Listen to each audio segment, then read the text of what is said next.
This video, again, isn't explicitly specified in the AQA syllabus, but it's an important reaction and I think it's worth just having a little look at. Alkenes will react with hydrogen in a hydrogenation reaction to form alkanes. So the double bond's going to open up and you're going to add a hydrogen to each of the atoms. So you're going to go back to having an alkane. Some people think, what's the point? Because if you've produced alkenes by cracking, why are you then going to want to hydrogenate them?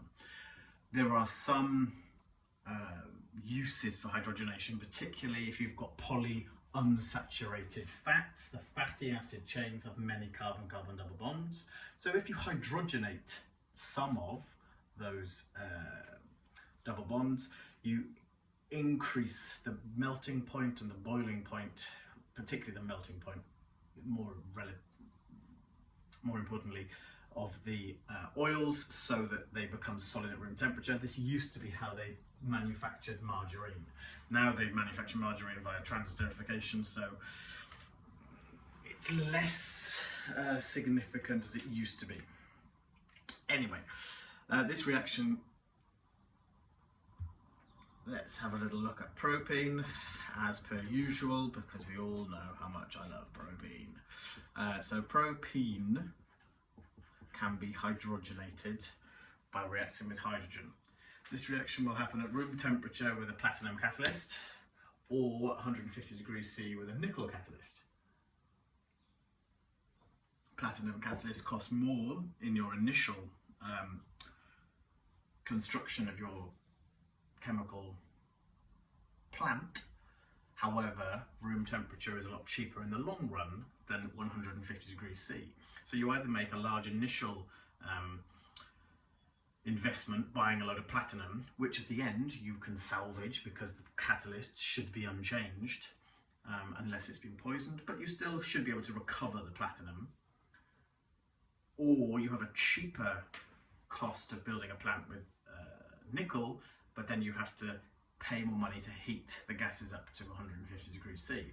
Now this all depends on how long you plan to run your plant for, yada yada yada. Anyway, hydrogen. Hydrogen, not a polar molecule, so why on earth is it an electrophile? Just like halogens, if a hydrogen molecule approaches the double bond, the electron cloud will be repelled by the region of electron density in the double bond, so the hydrogen molecule will become polarized as it approaches.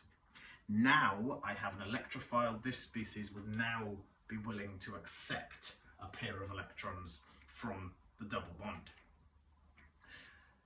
Because I have an asymmetric alkene, again, I have an option. Am I going to form a primary or a secondary carbocation, depending on whether I add my first hydrogen to carbon number 1 or carbon number 2. We know secondary carbocations are more stable than primary carbocations because of the positive induction effect, the electron pushing, stabilizing factor. The secondary carbocation is more stable, therefore I'm going to add more often than not. The first hydrogen, the delta positive hydrogen, will become attached to the first carbon. So I will draw my hydrogen. Oh, I've drawn it in orange. So there's my hydrogen molecule. As it's approached the double bond, it's become polarized, delta positive, delta negative.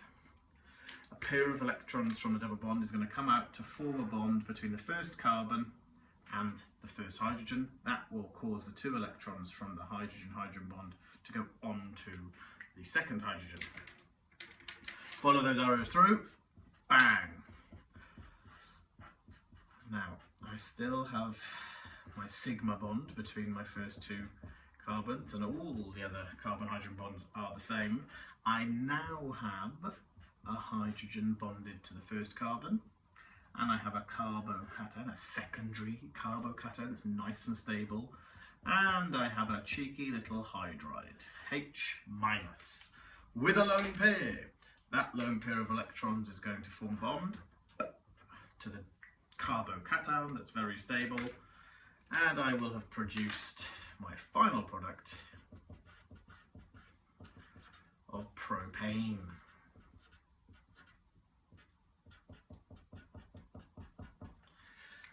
I don't think anyone in their right mind would do this reaction.